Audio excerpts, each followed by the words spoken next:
Bem-vindos ao Sebenta Digital, um podcast de BCN sobre educação. No episódio de hoje, vamos discutir as metodologias de projeto como modelo pedagógico, explorando a forma como transformam o ensino e a aprendizagem e como é possível medir o sucesso dessa abordagem. Para nos guiar nesta conversa com o nosso anfitrião, o professor Marco Bento, temos o prazer de receber a professora Lília Cunha, que tem uma vasta experiência na aplicação dessa abordagem em salas de aula com projetos educativos. A BCN agradece a ambos por aceitarem o nosso desafio. Antes de mais, lembramos os nossos estimados ouvintes para subscreverem o nosso podcast e ficarem atualizados sobre futuros episódios. Iremos convidar educadores de várias áreas para falar sobre temas relevantes para o presente e futuro do ensino. Para saber mais sobre soluções EdTech e dicas sobre tecnologia educativa, visite bcnsistemas.pt ou a nossa loja bcnonline.pt. Então, muito bem-vindos ao novo episódio do podcast Sebenta Digital da BCN. Estamos na segunda temporada, hoje aqui no Colégio Alfa Cup, para falar com a professora Lília Cunha, a quem agradeço já estar aqui presente. Quer dizer, na verdade nós aqui viemos até à casa da professora, a casa Salseja. É a minha casa, há muitos anos. É a casa pedagógica, pelo menos. Neste episódio, o desafio é falar sobre metodologia de projeto e a primeira questão, para quem não conhece a professora Lília Cunha, quem é a professora Lília Cunha? Olá, antes de mais agradeço a oportunidade de falar um bocadinho, não de mim, mas do trabalho que faço aqui na escola. A Lília Cunha é bióloga, é professora de Ciências da Natureza, embora já há alguns anos esteja a lecionar mais disciplinas em modelo de projeto, nomeadamente Cidadania e Desenvolvimento e Ciências da Computação. A Lília também tem um podcast, o BioQuest, portanto eu sou alguém que gosta de desafios. Tenho um laboratório, portanto sou um bocadinho, vou chamar empreendedora, tenho um laboratório que anda de escola em escola a fazer atividades com miúdos, e não só em escolas, em ambientes informais, porque para mim o ensino deve ser um bocadinho desconstruído, eu gosto de os desconstruir à minha maneira, e estes projetos acabam por ser exatamente o reflexo desta minha vontade de desconstruir o ensino, não ser aquela coisa formatada. Muito bem. A ideia de... Bem, primeiro, como é que a metodologia de projeto aparece na tua vida, ao fim e ao cabo? Não é? Ou seja, porquê do interesse em trabalhar por projeto? Isso parece-me que podia ser um bom arranque. Assim, eu tenho que puxar assim a cassete um bocadinho atrás, porque há uns anos desafiaram-me a pensar numa disciplina de uma forma diferente. De alguma forma, havia aqui a vontade de iniciar uma disciplina, na altura ainda já há alguns anos, de iniciar uma disciplina que tivesse por base algum tipo de investigação. E como eu já fazia isso informalmente aqui com alunos, em atividades extracurriculares, desafiaram-me a criar esta disciplina e surgiu o Project Quest enquanto disciplina por si. O Project Quest atualmente é um modelo Sim. da metodologia de projeto, ou seja, decorre da metodologia de projeto. Exatamente. Mas vive já como disciplina. Sim, vivia como disciplina já há alguns anos, depois entretanto foi incorporado no método de ensino da Cidadania e Desenvolvimento, portanto desde o 5º até o 9º ano, Cidadania e Desenvolvimento funciona sob este método, o Project Quest, mas no seu início era por si a disciplina. Muito bem. Provavelmente já vamos perceber também um bocadinho o que é o Project Quest dentro daquilo que é a disciplina que é aqui lecionada, mas a metodologia de projeto aparece então como porque há um desafio para a criação de uma disciplina que fosse um bocadinho diferente, que tivesse um modelo um bocadinho diferente, mas ias dizer que esse é o desafio, mas vais procurar, ou já sabias como é que era a modalidade de projeto? Ou foste... Não, fui procurar e fui, no fundo, reportei-me ao tempo em que eu era aluna e tentei ir buscar para a metodologia de projeto aquilo que eu acho que senti falta enquanto aluna e aquilo que eu acho que se calhar me daria o tipo de valências enquanto aluna. Portanto, no fundo, dotei a metodologia de projeto da parte de comunicação, portanto, uma comunicação muito mais marcada, portanto, o componente de comunicação, não só na questão dos alunos comunicarem os seus projetos, mas também aprenderem a comunicar os seus projetos, que achei importante. Com o tempo, achei que também que seria interessante incluir a educação emocional e, portanto, também acaba por ter, neste momento, um papel muito... Que é uma dimensão muito importante do colégio, não é? Sim, exatamente. Da educação 5.0. Exatamente. E mais recentemente, a questão do empreendedorismo e da literacia financeira que acaba por ser transversal também à metodologia, mas esta é um bocadinho mais recente. O interessante desta metodologia não é estanque, não é? Portanto, vai crescendo à medida das necessidades dos alunos e da sociedade em geral, não é? É curioso porque... Provavelmente, bem, para quem nos ouve, e maioritariamente são os professores que acompanham os podcasts, ou pelo menos pessoas que estejam ligadas à educação, e há aqui uma constatação que gostava depois que refletisse também sobre isso. Tipicamente, a nossa vida é orientada por projeto, não é? Se pensarmos que nós temos o projeto de uma casa, temos um projeto de vida, temos o projeto da profissão, temos projetos, enfim, até o projeto do fim de semana, não é? À sexta-feira temos um projeto para passar um sábado e um domingo, seja qual for. Portanto, a vida é feita por projetos. Curiosamente, nós vamos para a escola e a escola é estanques, não é? É dividida por blocos. Por caixinhas. E essa parece-me que é a dimensão mais interessante da metodologia de projeto. É a possibilidade que eu tenho de fazer rapidamente a transferência daquilo que estou a aprender, sempre tendo em conta um conjunto de objetivos que são objetivos que estão ao longo da nossa vida. Não sei se concordas com isso. Concordo com isso e acho que ainda tem outra dimensão. Primeiro, a questão da desconstrução das caixinhas. Não é? Porque um projeto não vive de uma disciplina, não vive de um... Sim, vai convocando, não é? Exatamente, vai convocando assuntos, vai misturando coisas, não é? Primeiro essa questão das caixinhas, que acho que é uma formatação um bocadinho injusta para os miúdos, porque acabam por aprender tudo em caixinhas e depois quando vão para a vida real, nada está em caixinhas. Primeiro tem essa questão. E depois também permite que os alunos, dentro de um determinado assunto, procurem aquilo que lhes causa curiosidade.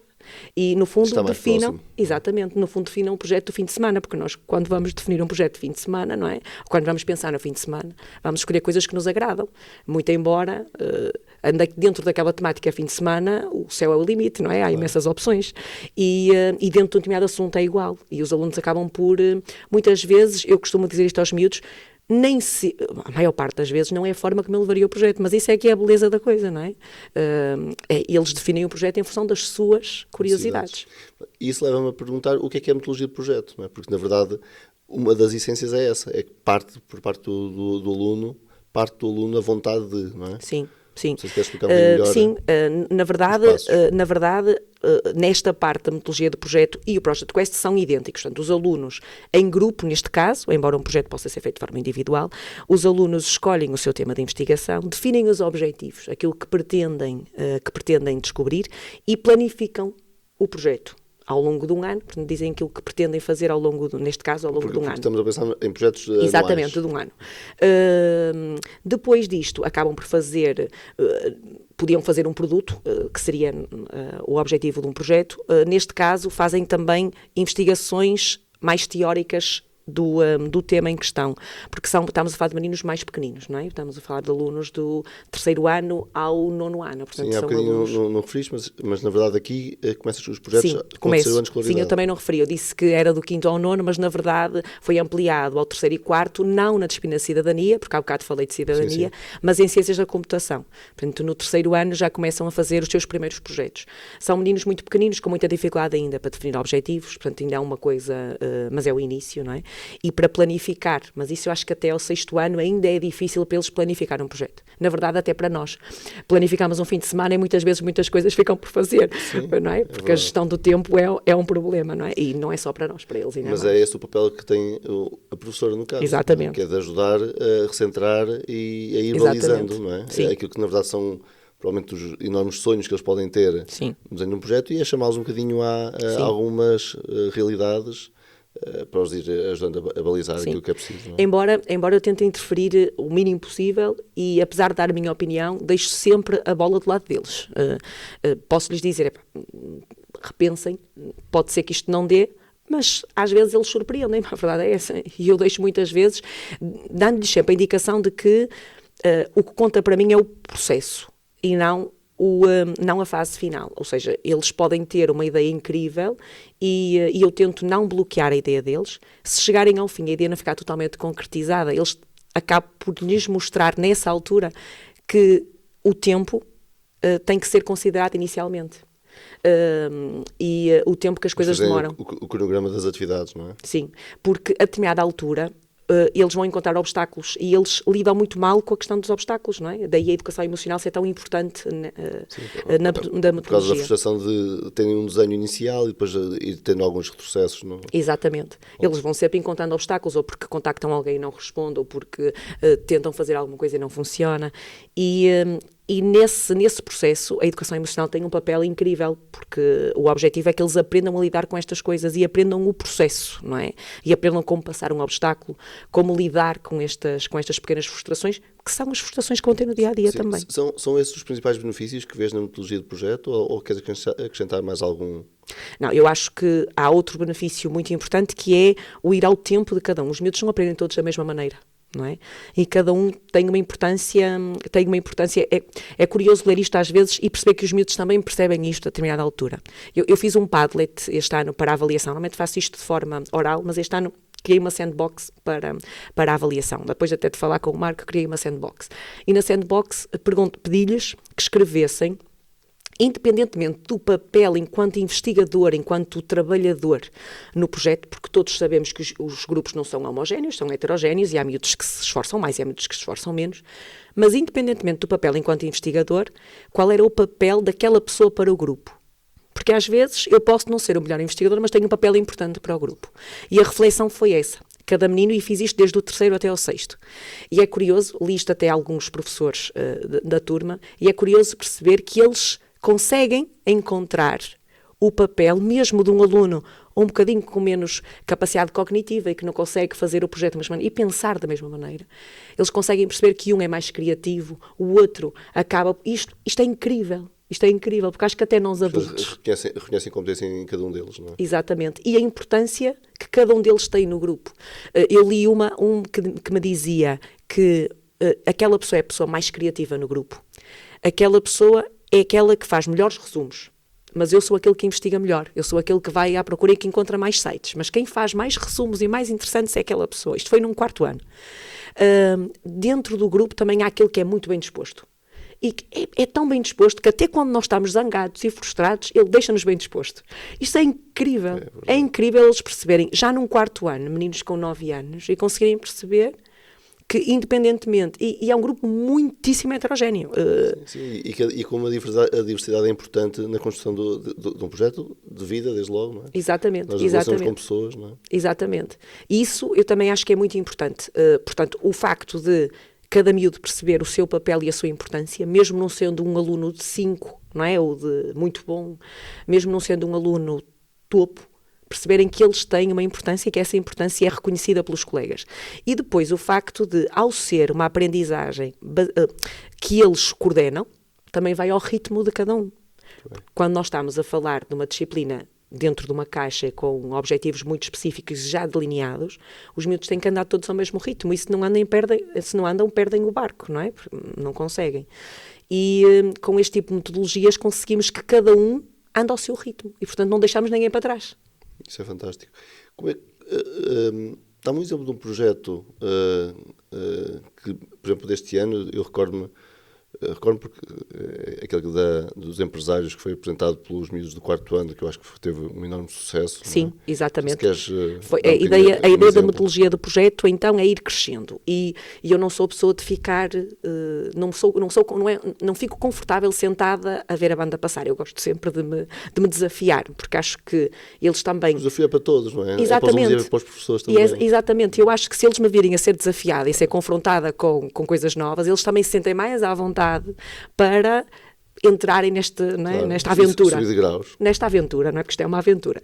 E este ano lembrei-me de desafiar os meninos do 4º ano a fazerem, durante as férias de Natal, a fazerem um pitch Primeiro expliquei-lhes que é um pitch, mandei-lhes imensos vídeos para as férias e então o desafio era fazerem um pitch. Fazerem um pitch relativo à sua ideia, ao seu projeto, e o objetivo era, no início de fevereiro, ter aqui investidores, como eles chamam, empresários aqui da rede de empresas aqui de Braga, e chamá-los cá para eles ouvirem os miúdos. E basicamente foi isso. Os miúdos vieram das férias, mandaram-me. Foi delicioso ver alguns pitches. Eles levaram a ideia do Shark Tank muito... E então até pediam dinheiro em alguns. Foi delicioso ver o que eles criaram dali, mas o objetivo não era esse. O objetivo era eles criarem um pitch para pedir ajuda para a execução prática dos seus projetos. Portanto, todos eles tinham ideias práticas, o objetivo era recrutar ajudas e conhecimento para o... Eles têm que vender o projeto. Exatamente, têm que vender o projeto e pedir à empresa para ajudem-nos, não é? E então tivemos aí algumas empresas, a Associação Empresarial de Braga, a Invest Braga... o próprio Presidente da Câmara esteve cá? O próprio Presidente da Câmara, a vereadora, teve imensa gente. Não vou agora dizer porque também não iria falhar com certeza. E então os miúdos subiram a palco, porque no início do período desafiei-os depois de ver os pitches todos, tentei mostrar-lhes qual era o pitch que mais se adequava, ou até às vezes mistura de pitches. Olha, este aqui é interessante no início, aquele é mais no fim, e dei-lhes estas ideias e pedi agora construam um final e escolham quem o vai apresentar. Até para eles se sentirem mais confortáveis com este... Porque sim, não... lá está, é mais uma competência, porque há aqueles que estão mais à vontade para fazer comunicação. Não é? Exatamente. Embora numa parte final do projeto todos eles tenham que comunicar, mas até aí vamos ter muito mais aulas de comunicação e, portanto, torna-se mais fácil. Nesta altura, e sendo um discurso tão pequeno, porque o pitch tinha no máximo 1 minuto, sendo um discurso tão pequeno, a ideia era estarem mesmo à vontade com a situação. Então eles apresentaram, recortaram os seus apoios, as suas ideias e passaram a fazer então a parte prática do projeto. Depois disto surgiu a ideia então por que não fazer um plano de negócios, até porque estava aí a Associação Empresarial de Braga e mostrou-se disponível para ajudar nesta construção, então por que não fazer um plano de negócios? E os meninos estão neste momento a fazer um plano de negócios baseado então em todo este processo. Exatamente. Portanto, o projeto está a decorrer ainda. E está a decorrer ainda. Portanto, eles teve em fevereiro, teve a fase da apresentação de às empresas e agora com base nesse feedback os alunos estão a desenvolver o projeto para ser no final do ano. Exatamente. Vai ser apresentado no final do ano. Muito bem. O que é o Project Quest? Portanto, dentro daquilo que é a metodologia de projeto de forma mais geral, portanto, dizes há pouco que no caso do colégio e tu em particular que foste desafiada a criar uma disciplina nova. Sim. Que se chama Project Quest. O que é que tem de diferente em relação àquilo que é a metodologia de projeto mais original, para nós percebermos um bocadinho melhor? Na verdade, eu não começou por chamar-se Project Quest, começou por chamar-se trabalho de projeto. Mas quando começámos a apresentar, porque eles terminam com uma apresentação final, havia alguns professores da universidade, nós convidámos sempre um público para assistir, e o júri, e uma das pessoas do júri espicaçou-nos, mas isto é demasiado bom para lhe darem só o nome de trabalho de projeto, deviam dar o nome diferente. E então fomos espicaçados pela professora Sandra Paiva, agora vice-reitora da Universidade do Minho, para darmos um nome diferente.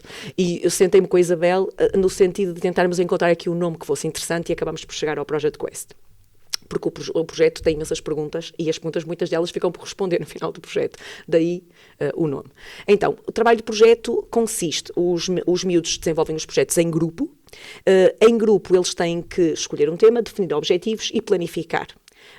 Até aí vai muito de encontro à metodologia de projeto. Depois daí passam então uma investigação. Alguns alunos conseguem chegar à prática e desenvolver um produto, outros, e na sua maioria, uma vez que trabalho mais com meninos até ao 6º ano, acabam por ficar só pela ideia e não chegam a um produto propriamente dito. Neste decorrer, acabam por aprender a comunicar. Portanto, eles têm seja oralmente, seja por escrito, não é? Seja, exatamente. Por escrito, faz parte de qualquer projeto e é durante todo o ano. Mas nos momentos, no final do ano, portanto, o último momento da avaliação é uma apresentação final deste projeto. E esta apresentação final é para todas as famílias. Basicamente, às 6 da tarde, chamamos aqui as famílias todas, chamamos um grupo de convidados que funciona como júri dos projetos e os miúdos sobem a palco e têm que apresentar. E estamos a falar de 200, 300 pessoas, não é? E eles têm que apresentar o projeto a estas pessoas.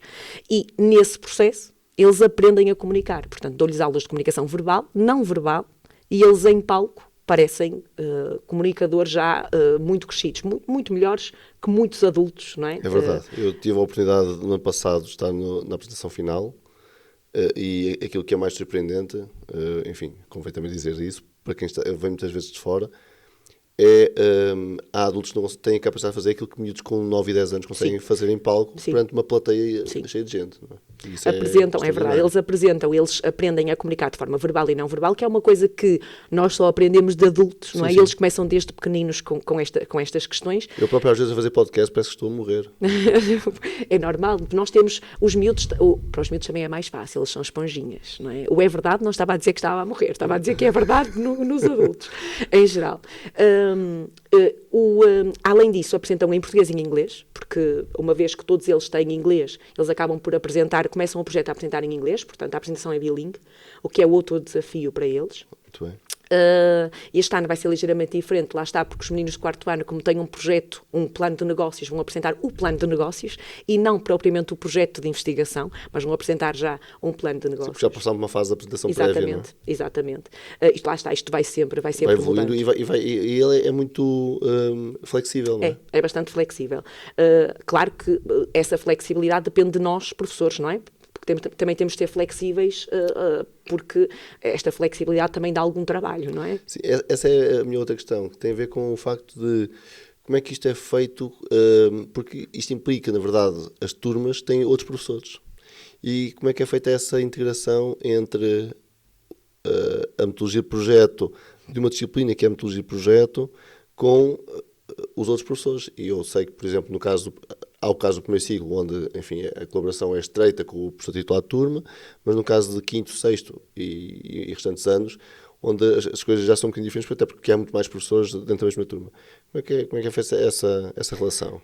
Não é tão fácil como no primeiro ciclo, como é óbvio, até porque as caixinhas estão muito mais definidas a partir do quinto ano, não é? Caixinhas com as quais podemos ou não concordar, mas existem, não é? E os professores têm objetivos a cumprir e têm avaliações externas, não é? E isso é inegável, não é? Tenta haver essa correlação, embora não há mais em sala de aula. Portanto, quem recruta um bocadinho estes conhecimentos extra e pedimos mais até ajuda externa, vamos imaginar que um projeto, estou-me a lembrar, por exemplo, de um grupo que estava a estudar doenças raras. Eu até sou de biologia, até consigo ajudá-los em algum ponto, em alguns momentos, mas chamamos um especialista, um investigador em doenças raras, que lhes veio falar um bocadinho de doenças raras e a partir daí essa interdisciplinaridade usa muito para fora. Para fora, exatamente. Portanto, dentro da disciplina, não só, enfim, já percebi, o primeiro ciclo é mais simples, naturalmente, mas o restante é tentar trazer o mundo para dentro da escola, não é? Exatamente. Até porque eles também só ganham com isso. É outra das coisas da metodologia, eles têm sempre que construir o contacto com a pessoa e de criar o contacto com a pessoa. Além de planificarem o que vão dizer, como vão apresentar, o presentinho, a lembrança que lhes vão dar, tudo isso tem que ser pensado por eles. Esse é um dos pontos. No que se refere a uma coisa transversal, a educação emocional também tem um papel primordial no processo, até porque os dota de competências que eles vão usar o resto da vida, seja em projeto ou...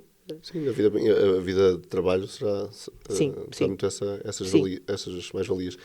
E há uma lacuna que eu encontro, e provavelmente marco também em jovens adultos, esta questão da relação. Sim. Como é que, em termos de impacto da aprendizagem, como é que isso é medido? Porque, na verdade, como é que consegues convencer quem nos ouve porque é que a metodologia de projeto é fundamental? Porque nós falamos das grandes vantagens, mas no final... Também há desvantagens. Sim, como em tudo, claro. Natural. Não é? Mas nem essa a questão, como é que nós avaliamos aprendizagens? Porque no fim é isso que toda a gente está sempre a pensar, não é? E bem, quer dizer, isto tem que ter impacto na aprendizagem. Se tem impacto na aprendizagem, como é que isso é medido e o que é que consegues daí retirar? Primeiro, não é medido por testes, isto de forma nenhuma, porque é uma metodologia desconstruída, portanto, o teste não é... A avaliação dessas competências é feita de uma outra forma. Sim, a avaliação é escrita e é oral, embora eu acho que a avaliação oral é muito mais interessante porque me permite questioná-los acerca daquilo que me vão dizendo e obriga-me a perceber, ou melhor, obriga-os a fazer-me entender que perceberam aquilo que estão a dizer. Portanto, a avaliação avaliação é nesse sentido. Eles entregam coisas escritas, é certo, mas as coisas escritas eles podem Mas é isso perceber... na argumentação que eles acabam por fazer para justificar as opções que estão a tomar, não é? As minhas questões, as questões dos colegas, e é aí que eu percebo de que forma é que eles apreenderam os conceitos que estão a explicar ou não. Ok. E as famílias? Como é que sentes que as famílias vivem esta experiência? Os pais, nomeadamente? Eu acho que até verem, eu tenho a certeza, até verem os miúdos a subir a palco e a mostrar aquilo que conseguiram fazer ao longo do ano, estas disciplinas são um bocadinho... Uma segunda divisão. Sim, são, claramente. Porque não há testes, porque é menos importante, porque não tem trabalhos de casa e os pais não têm que ser confrontados com a existência da disciplina. Não percebem os elementos de competências que está a acontecer. Exatamente. Até ao momento em que vêm os alunos a explicar. Aí alguma coisa muda. Ainda para mais porque normalmente não são só eles que ficam estarrecidos. Quem assiste, e o Marco há bocadinho disse exatamente, também assistiu e ficou estarrecido com o que os miúdos conseguem fazer. Os pais não só ficam estarrecidos, qualquer coisa que os nossos filhos façam, nós ficamos boquiabertos, mas depois a ouvir alguém de fora, um investigador, alguém que trabalha nesta área, dizer o que eu vi aqui é algo incrível, o que é isto? Eles acabam por perceber, não, calma, afinal fez-se alguma coisa aqui, isto é interessante. Sim, até porque a escola, eu já disse isso várias vezes e acho que aqui encaixa perfeitamente. A escola continua a preparar os alunos só para dar respostas, não é? E uma metodologia de projeto prepara os alunos para fazer para perguntas. Pensar. Não é? E para pensar. Porque tem que fazer várias questões. Aliás, no mundo de inteligência artificial, onde nós somos obrigados a saber fazer boas perguntas... E a dificuldade que é às vezes questionar. Não é? E aqui parece-me que eles são desafiados a questionar-se. Não é? E esse pensamento crítico que hoje se fala tanto, encaixa que nem uma luva numa metodologia de projeto, não é? Encaixa sem dúvida nenhuma. Qualquer professor já teve este desafio, que é colocar o miúdo a pesquisar no Google, não é? De Google, DuckDuckGo, qual é que seja a plataforma. Eles têm muita dificuldade porque eles não sabem questionar. Eles não sabem questionar. Na verdade, até muitos adultos têm dificuldade a questionar, não é? Acho que grande parte dos adultos têm muitíssimas dificuldades, para não dizer uma ausência de competências para fazer questões, porque foi treinado para fazer respostas, não é? Sim. E realçaste um outro aspecto que eu acho que tem que ser sublinhado, que é a possibilidade que nós temos hoje de, na verdade, nós temos... os alunos são treinados para fazer resposta escrita, não é? Portanto, a escola, até pela forma como a escola está desenhada, sim. E aqui eles estão a ser treinados para a oralidade também, o que é importante, não é? Porque na verdade grande parte da nossa vida baseia-se na oralidade. É verdade. Não é? Aliás, o professor baseia até a sua própria postura na oralidade. Não é? Ensinamos na oralidade e avaliamos pela escrita, não é? O que é curioso. E aqui essa inversão parece-me também que é um aspecto fundamental. E a argumentação verbal, porque não é a mesma coisa que argumentar de forma escrita. Exatamente. Portanto, isso também parece uma mais-valia. Qual é o papel que o digital tem, por exemplo, dentro desta metodologia de projeto? É essencial. É essencial. Eu uso algumas plataformas para os ajudar, principalmente na questão do portfólio. O Padlet, por exemplo. Porque eles estão a construir o projeto, está a ter a construção de um portfólio, ou seja, exatamente, na verdade, vão documentando também aquilo que vai acontecendo, sim, não é? Vão documentando o que vai acontecendo e eu própria vou mandando, por exemplo, ou um site que eles precisam de ver, ou alguma ideia que possa ser interessante para eles, vou espicaçando também através do Padlet, neste caso, que é o que eu uso mais. Okay. Este ano é o que eu uso mais. Os miúdos vão construir um portfólio digital e eu também é uma forma de os avaliar, não é? Embora, como digo, estas ferramentas para avaliação, neste tipo de metodologias, eu confio mais na questão da oralidade do que propriamente na parte de escrita, como eu tinha dito há bocadinho. Mas sim, eles têm um portfólio onde vão depositando tudo aquilo que vão fazendo. Okay. Há outras plataformas, já tentei usar outras plataformas e fui experimentando, na verdade vou experimentando com eles, num ano umas, outros anos outras. A que eu acho que vou manter, esta questão do Padlet, pareceu-me uma forma muito, muito interessante, porque é livre e eles podem fazer, enquanto outras plataformas são muito estanques, eles têm que seguir um método específico, o que para alguns alunos acaba por ser complicado, nomeadamente quando a forma de aprendizagem é um bocadinho diferente e é mais prática, menos e não entendem tão bem. Esta aqui é um bocadinho mais livre. Sim, é uma página em branco, não sim, é? Sim, mas sim. que permite depois fazer interação com diferentes recursos. Sim, mas é verdade que sem as tecnologias, independentemente dessas plataformas, sem as tecnologias não era possível. Aliás, tento até aproveitar a disciplina para lhes mostrar tecnologias que eles já usam, por exemplo, o ChatGPT, por exemplo, não é? Que eles já usam, mas tentar-lhes mostrar de que forma que eles que podem usar a plataforma, lá está. Para um processo mais eficaz. Não é? Exatamente. E lá está, um sítio onde eles têm muitas dúvidas. Eles não sabem fazer perguntas mesmo, não é? É preciso ensiná-los a fazer perguntas ao ChatGPT, porque eles têm dificuldade a fazer perguntas ao ChatGPT. Mas usámo-lo, por exemplo, ensino-os a usar para, por que não explicarem o vosso projeto, dizer de que forma é que eu posso ir mais além? O que é que eu posso criar no meu projeto que permita que o meu projeto chegue à comunidade? Que é uma das coisas que eu lhes peço sempre. Impacto, não é? O impacto na comunidade, a criação de atividades que tenham um impacto direto na comunidade. E este ano há alguns projetos. Há uma limpeza da floresta que vai envolver a escola toda e que está a ser desenvolvido por uns alunos de 5º ano. Há um grande projeto com a Associação de Paralisia Cerebral de Braga, que estão a fazer recolha de fundos. Vão lá à instituição, conhecer a instituição, mas vão criar um dia de aulas para eles cá. E eles vêm cá fazer um dia de aulas. E neste caso até um projeto que junta o primeiro ciclo e o segundo ciclo. Portanto, são alunos do 6º ano que estão a organizar, mas envolveram todos os alunos do 3º ano e é o projeto de cidadania dos meninos do 3º ano. E há, assim, alguns projetos que chegam à comunidade e conseguem, que conseguem ter um impacto, ou que terão um impacto muito positivo. É essa flexibilidade que me parece também muito interessante, não é? Porque a flexibilidade acontece dentro do próprio grupo, acontece ligando a diferentes disciplinas, ligando diferentes anos de escolaridade para um objetivo que... Sim. Que é comum entre alunos, ao fim e ao cabo, não é? É verdade. Parece muito interessante. Para finalizar, perguntava-te como é que vês o futuro de uma metodologia de projeto dentro de uma escola?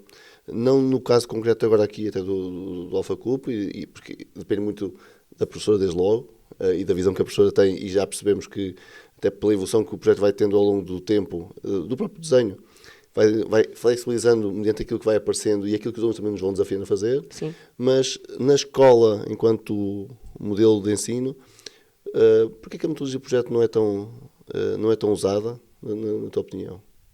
Bem, na minha opinião, tem a ver com o facto é difícil usar metodologias de projeto quando nós temos avaliações formais externas, não é? Porque toda a gente fica tensa com a questão da avaliação, o que é normal e é justo, não é? Temos sempre receio de não estar a preparar os alunos de uma forma... Não sentes que não tem a ver também com cada professor ter a sua quinta e não gostar muito que essa relação pudesse acontecer? Porque, quer dizer, ligar ciência, história, matemática, português e inglês parece-me muito evidente no desenho de qualquer projeto. Sim. Porque estás a desenhar o projeto, vais convocando cada uma das disciplinas, mas que cada professor sente que a sua disciplina é sempre mais importante do que a outra e então fica um bocadinho... Talvez, mas eu se calhar até ia mais a outra coisa, que é nós, professores, temos que ter tudo muito preparado na nossa cabeça. E eu, quando venho para uma disciplina de projeto, eu tenho às vezes 6 projetos completamente distintos e eu tenho que dar, não é? Isto não é fácil a gestão em sala de aula de... Ou eu faço os projetos à minha medida e deixo que os miúdos venham ao meu encontro e às minhas áreas, ou tenho que ser aberta a ter projetos de áreas em que eu não estou confortável e que eu tenho que ler sobre elas. Mas isso exige primeiro uma grande flexibilização mental e curricular. Sim, é verdade.